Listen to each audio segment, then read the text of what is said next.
Olá amigos, como estão vocês? Lembrando que canecas e camisetas do Joe Rock Show já estão à venda. Temos outros modelos, muita coisa legal, a pronta entrega pro Brasil inteiro. Ficou legal, né, gente? Taken to heart the title of one of his big hit songs, I Just Want to Be Your Everything. He's already made his mark in recordings. Last year he made his mark in theatrical debuts, 2 musicals. One was on Broadway, and now he's launching a nightclub act. Starting Thursday, Andy Gibb will be at the MGM Grand in Las Vegas for a week. I talked with him last week and asked him why he's decided to move into nightclubs. Well, it's something that I've been asked to do many years back, and we're going into the studio towards the end of the year, so we're taking this time now to accept these offers and just to test the waters to see what it's like. Because this is a new audience for you, a much older audience. Totally new. Now, how does that affect what you do out there on stage? Well, unlike concerts, you have to be a little bit more intimate. You have to communicate with the audience a lot more, and for instance, we do things we wouldn't do in a concert hall. We do a little soft shoe dance number, things like that. And you don't really talk to your audience at a concert either, do you, that much? Normally you can't. They can't hear you anyway. They scream so much, you know, they don't hear anything. And choice of music, I understand you're doing a medley of Mills Brothers. Mills Brothers, and I do a tribute to my brothers, some of their greatest hits. You aren't concerned at all that the quote-unquote older act will have any influence on your young fans? That they well, might they're say, all wait, there. They're there too. I think I'm actually bringing people into the casinos, or young people that probably would not normally go to see casino-type acts. You've said recently, you know, I'm really getting things together now.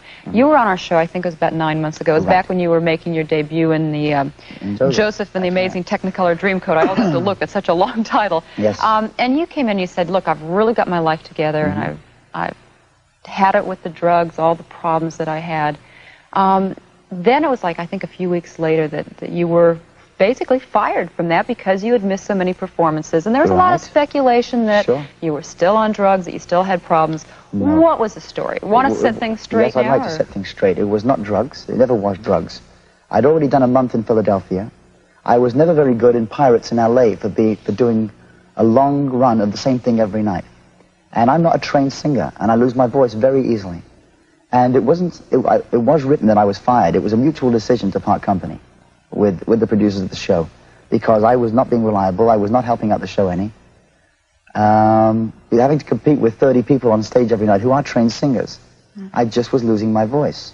My biggest mistake was I never went to a voice doctor, or I never went to a doctor to get notes or something like that to take care of it. So it was for the best interest in the show that I back out. So it was not true that there was still a drug problem? No drug problem. And there is no drug problem today? I only had one drug problem in my life, and I'm never going to go through that again. Do you ever worry that, I mean, we hear these things, you know, once you have a drug problem, you can always go back to it. Do you ever have that concern?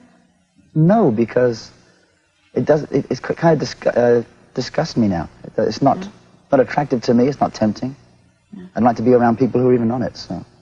You talk about how it was just a matter of not being able to do all these shows. That's a demanding schedule, 8 performances a week on Broadway. And at the time, a spokesperson for you said that you just simply felt that you weren't capable of handling the responsibility of 8 performances a week. No. How do you feel now about 2 performances nightly? It's different, because I'm not doing something that was written by somebody else. I'm doing my own show, my own hit records, and I can change things a little every night.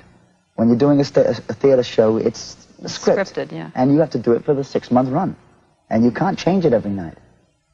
So. Andy, what about all the publicity, though, that surrounded all that, the missing performances, and then because everybody read that you were fired. Yeah. 2 things. First of all, how does it affect audiences who say, hey, are we buying a ticket? Is he going to be there? And second of all, the people who hire you in the business, can we trust him? Can we depend on him? Well, I won't go back to doing those things again, because I won't let a show down again. And until I know I'm ready, I won't go back to theater. Were you asked the questions, though? I mean, did they say to you, hey, look, can we depend on you? No, not since then. And they never asked it of me when I went in there, because they thought I would fulfill my commitment.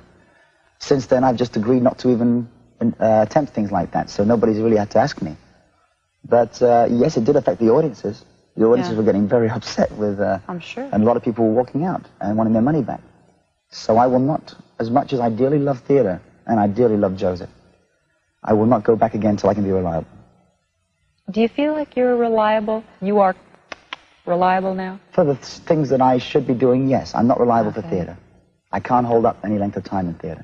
What about for yourself? What about for your personal life? I mean, when you were here, you said, look, I'm going to a therapist. I think your quote was that my goal is to have happiness around me. Right. Are you happy now? Are things Very together happy. Things in are your going life? better, I think. Of course, I was very depressed when the thing came down with Joseph. Yeah. And at the moment now, with my own show happening again, there's television offers again in the works. Yeah, I'm happier now than I've probably been since my big depression before Joseph. It's tough, I know, to come on and bare your soul, and you've done it plenty of times I with sure us. have, probably on this show more than any. Why do you do it? I don't know. I think I'm sincere. I like to tell the truth. And I want my fans and my public to know the whole story. And for you Andy Gibb fans, he said he's finally going to be getting another album out. Maurice, Robin, and Barry. And last night, Islands in the Stream was named Song of the Year by the music industry's largest licensing organization, EMI. And Maurice and Robin Gibb, two of the very versatile Bee Gees, are with us this morning. And good morning. Hi. I am told that you were very surprised that you won this last night. Is that well, true? First of all, it was BMI, not EMI. Excuse me, It's BMI, that's BMI, right. The record company, Okay. BMI is different. Okay. Yeah, it's the BMI, which is the most popular song of the year, which is Island in the Stream. Yeah, it's the most played song. It's the most right? played, yeah. Okay. And it quite surprised us amongst, especially as we didn't expect this award. We knew we would probably get some citations and things and little pins that tell you how many citations you have, things like that. But the last thing we expected was this award. Well, this is the Song of the Year award, yeah. which but the Song of the Year award is usually the biggest award of the night, so nobody expects to get that award. You're never told in advance. Yeah. Well, but this is the third time, right? The third time? Yeah, I think so. Yeah. Yeah. You are all doing things, you know, you're going in your own direction now. You're scoring movies, or you're recording independently. Everybody wants to know, though, what about the Bee Gees? The Bee Gees as a group, how important are they to you? Well, the Bee Gees are very important to us because the Bee Gees, if it wasn't for Bee Gees, we couldn't do the things that we're separately doing now. I mean, it's okay. part of that. But are you going to do another album? Are you going to go back out on tour? I think we're doing pretty much what a lot of groups have done, like the Eagles and Fleetwood Mac, who have gone out and made separate albums and then got back together again. I mean, not the Eagles so far, but definitely Fleetwood Mac and Genesis, where, as in the case of Phil Collins, where they've got together and after they made solo projects. Yes. So in the next year, do you think you'll record? Oh, sure. Oh, yeah. And you go back out on tour? Oh, yes, that's what we're looking forward to doing. Okay. Now, in the meantime, though, you've got a new album out. You've got a new video. And we've got something to show from Boys Do Fall in Love. And I should say, Maurice, you do sing backup too, right? Well, we wrote it together. You wrote it together. You co-produced it with you. So let's take a look right now at a little bit of Boys Do Fall in Love. Fun, yes, but it was a long day. We started at 8 in the morning till 8 the following morning. Did that in London. Yeah. Now, Maurice did co-write with you. Yes, and from he did some production. backup. But this is yours. This is your album. How important is that for you to establish independently your album? Well, I'm looking at what I really get off on is the fact that people will appreciate the music. It's a project, and it's both our project, whether it's my name on it or not. And it's a project. I'm not looking really for a sort of Robin Gibb profile. What I'm looking for is a separate identity from the Bee Gees, the same way as Barry, my brother, would be looking for a separate identity when he brings out his solo album. Yeah. It's important, and therefore we can show that there can be a separate identity from the Bee Gees at any given time. Yeah, There's three people, not just...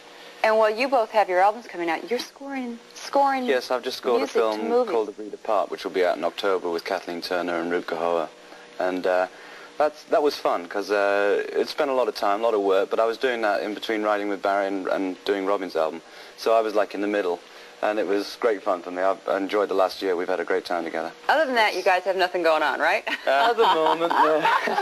Congratulations on last night, and it's Thank you. nice Thanks very seeing much, you sir. again. Thank Once again, that is Islands in the Stream, one of the big hits of 1983, written by the Gibb brothers, who are here to say goodbye, along with David and me. And Kenny Rogers and Dolly Parton sing the song, of course. And we have a little bit of a surprise for you, too. Can we bring in our...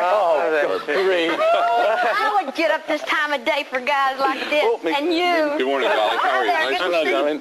How are you? Hello, love. How Good to see you. again. The least I can do is hi. Have a seat, have a seat. Pull up a couch, Pull up a yeah. couch. Pull up a couch.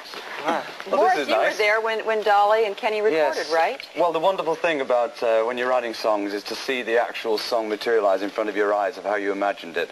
And when we imagined, particularly Dolly singing with Kenny, and I was sitting in the booth and watching you two sing. It was just like, well, this song's been born now. It's just like the baby's grown up. Dolly, what is it like? I mean, that process. He says, they look forward to saying, okay, how will it come to life? What is it like for you when you look at it on the page? How is it different from what you imagined it would be when you go to record something? Well, I don't think singers ever really get out of a song what the writer actually puts in it, because I know I write, and although I'm always very proud of the things that other people record of mine, it's always a different interpretation. You just always hope that you're getting out of it and putting into it what you should. And this was such a wonderful song, one of the biggest songs of my whole career, and it just really... As writers, or either of you, do you ever get surprised that somebody finds new stuff in a song that you didn't know was there yourself when you wrote it? Oh, well, definitely the way that, the stylist of the vocalist. I mean, I think Dolly's got one of the best female voices in the world. Thank you very much. And that's genuine, I always have done. And I think the way you interpreted some of the lines was adding something that was never there. It was great. But it was so easy because they had demoed the song for us, and we stole a lot of their good licks too. I mean, anybody can sound good. You've got the Bee Gees already there. Well, Maurice, you originally wrote it for Kenny, and then all of a sudden realized this is a great duet, right? Well, the three of us, when we were writing it, we were saying it'd be nice to have a duet on the album of Kenny's, but we didn't think with another person. But we thought with the Queen of the same field of Kenny, it was wonderful to put them together. They had never recorded Dolly, together. just Never played sang you together. off with the music of Marvin Hamish. Thank you. Make it a good day today. Goody. Yeah. Oh, good old Marvin.